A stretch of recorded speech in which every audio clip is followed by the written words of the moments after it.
The sandwich doesn't get the respect that it deserves. So obviously we're gonna make the greatest version, but with two extremely different price points.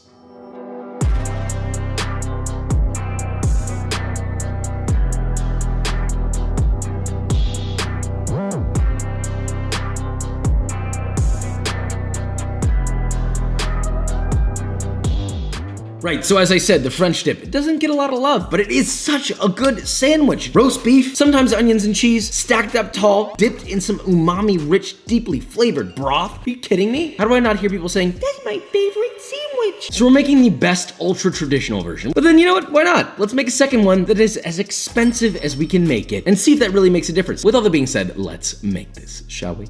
We've got two beautiful and dipping mandatory sandwiches here. A more traditionalist meat cheese bun dip for sort of a common price region, around $10-20 a sandwich. And then we have our $400 sandwich A5 Wagyu Squilliam III Big Boy Fancy Pants version. Does this massive increase in expenditure equal a better French dip, or will the humble beginnings version reign as champion? To begin, we'll start with our bread, which is consistent in both sandwiches. Sure, it's called a French dip, and it typically uses a baguette, but guess what? French dip is American, so that means I can do whatever the hell I want. So homemade ciabatta it is. And yes, this one is in grams, so if you're gonna do this, please do it right and don't be, oh my god, it's in grams, what am I gonna do? Shut up. Begin with 220 grams of lukewarm water, around 90 degrees Fahrenheit, and whisk in a heaping quarter teaspoon, which is just under 1 gram of instant yeast. Once dissolved, pour that into 220 grams of bread flour, mix together by hand until you have a smooth and very runny paste. Cover that with plastic wrap and let it rest at room temp for 12 to 18 hours. That's overnight. This is called a poolish, hence the regal name I've given it. It's a pre-ferment, and no, you shan't skip it. Bada bing, bada boom, it's the next day, and whisk together 375 grams of bread flour and 12 grams of fine sea salt until combined. Separately, dissolve half a teaspoon or 1 gram of instant yeast in 257 grams of water around 90 degrees Fahrenheit. Add your flour mixture to your stand mixer and begin mixing on medium-low speed. Add your yeasty water, followed by your poolish. Then just let that bad boy mix for about 7 minutes, scraping the sides as necessary until it's roughly smooth. First thing I want to note is that this dough will be very loose and very sticky, so stay calm. The main thing you're looking for is smoothness and tension. It will get smoother and more like a dough as it rests. Now place it in a greased bowl, cover with plastic wrap, and do the following. Allow it to rest and rise at room temp for 1 hour, and then you're going to perform what's called a turn of the dough. Turn 1. With damp hands, pick up an edge of the dough near the bowl, let it stretch as much as you can without tearing, fold it over itself, and repeat that stretch and fold all the way around the perimeter of the dough. Cover it and let it rest for 25 minutes. Turn number 2. Do the same thing, fold and stretch the dough as such all the way around, and rest another 25 minutes. Turn number 3, being a little more gentle moving forward. Stretch and fold. After that, rest for 45 minutes, and you have a total of 3 turns. Generously flour a work surface, scrape your dough out of your bowl using a plastic dough scraper, being careful not to degas your dough too much. You should have a nice jiggly and taut dough. Generously flour the top of your dough and very, very gently maneuver the dough into a rough rectangle without squishing it. Using your bench scraper, swiftly cut your dough into 3 long rectangles, starting at the longest end, doing your best to keep them as even as possible. Place those 3 rectangles on parchment slightly larger than the size of your loaves, and cover those with an overturned container that does not allow the container to touch the dough, and let those proof at room temp for 1 hour. Now while that's proofing, add a baking steel or a baking stone to the middle of your oven and begin preheating to 475 Fahrenheit. And at the bottom of the oven, place a dry cast iron pan. Now once that's preheated for the full hour and your dough is proofed, it is time. Spray your loaves with water, and baking no more than 2 loaves at a time, slide them into your oven onto your steel like this. You see how I finesse that fucker? Immediately spray your oven with water and add 1 cup of ice to your reaping hot pan. Place the violently steaming pan back in, close the oven, and allow it to steam for 15 to 18 minutes. Then remove your steamer pan and reduce the heat to 375 and bake for 5 to 8 more minutes, or until a beautifully puffed and golden brown ciabatta sub sandwich bread emerges. Repeat that process with the remaining single piece of dough, and of course if you want more you can very easily double this recipe, but with that being said, these are so big that it definitely qualifies as a 2-person sandwich. Then all you have to do is let those cool to room temp. Next we have our broth. Very simple. You'll need 2.5 cups or 600 milliliters of rich beef broth, which I actually enriched mine by searing a beef bone that I happen to have, don't ask, and simmered that into already prepared beef broth to fortify its beefy flavor even more. So now we're ready to actually make it. In a pot, heat 2 tablespoons or 28 grams of unsalted butter over medium heat till melted and bubbling. Then add 1 sweet onion, cut into 1/2-inch thick slices, salt to taste, and a small pinch of sugar. Reduce the heat to medium-low and saute that, stirring often, for 20 to 30 minutes. You may have to add a little bit of water to loosen if it starts to get too dark of a fond at the bottom of the pan, and once you have a beautiful caramelized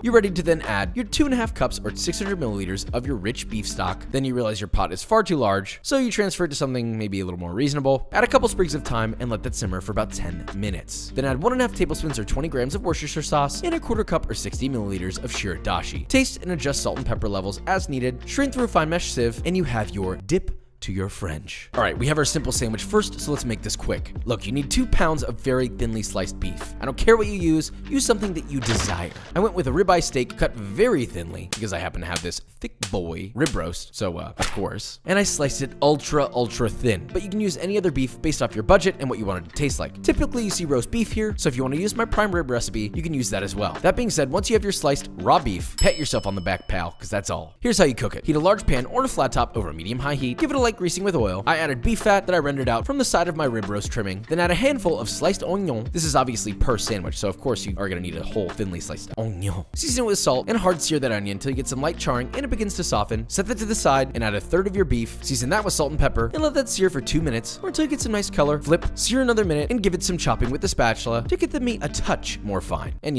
coax a little more fat rendering out of it. Once loosey, juicy, and goosey, toss that back together with your onion. Let it mingle for a few seconds. While that's happening, slice a ciabatta loaf in half, push your beefiness to one side if you have room, and toast the bread in the juices and fat of the beef. Now, if you're using a pan, you can totally do this separately in a different pan with butter. So, use your intuition here. Once you've toasted your buns, then shape your meat roughly into the dimensions of your bread. Add 2 to 3 slices of Swiss cheese to your beef and allow it to melt, or, force it to with a torch. Hit your toasted buns with mayo, layer on your beefy, cheesy beauty. Grab the top bun and crown a fatty, juicy, glorious king. The sandwich may look simple, but it is mighty and powerful. Or so I think. So let's give it a taste test and find out. Now, there's a lot of questions you might have. 1, Josh, this is French dip, you put it on ciabatta. 2, this is not roast beef. And I would like to address those questions with 2 things. Number 1, shut up. Number 2, the French dip is an American invention. I can do whatever I want. Now let's eat this. A little dunk. This is so good. Kendra, do you know how to eat a French dip? You dip it. And it's a French dip, not just a dip. Oh, I'm sorry. You dip it. This is so good. The texture is great. This flavor is great. The juice. The juice is leaking. If it doesn't make you leak, then you done screwed up, brother. A French dip has always been long forgotten and not given enough respect. But we're gonna take it up a notch and see if we spend a little more money, would it be any better?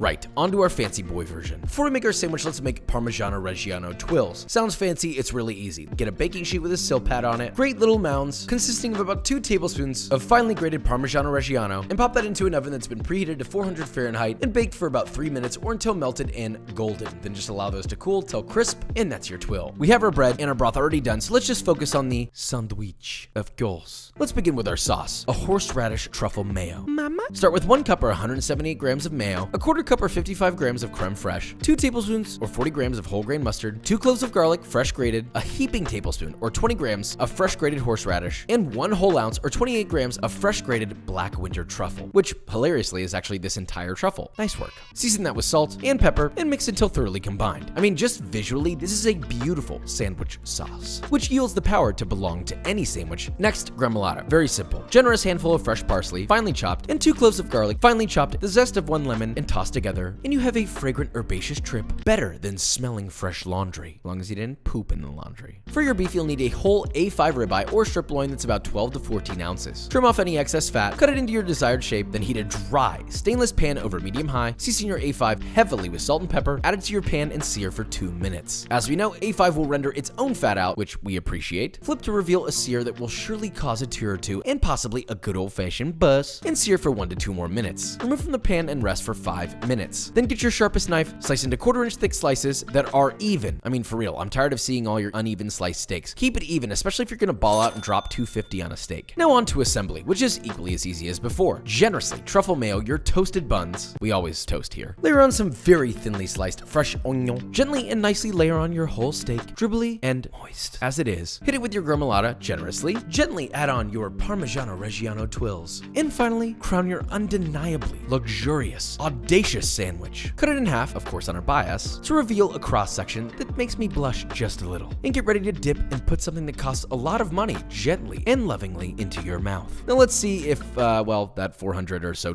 was worth it. This is an A5 Wagyu sandwich with a black truffle mayo. Honestly, everything about this sandwich is righteous. It's got the crunch on the outside, but the inside just so aerated and soft and beautiful and luscious. And the Parmesan twill actually comes through. You can taste the Parmigiano. But what I've realized is it's actually this jus that makes this entire thing. It's very different. It feels like a more upscale version. Bye, Kendrick. This is a very good French dip. It goes to show that it comes down to the heart of a French dip, the jus. So is one better than the other? I think these are equally as good. Would I pay this much for this sandwich? Actually, yes, I would, which makes me feel stupid because I paid that much for that sandwich. Money doesn't always correlate to a great time. The choice is yours. Da-da-na-na. Take that to heart. Don't buy stuff to make you happy. You want to know what else is full of meat, juice, and drips? B-roll.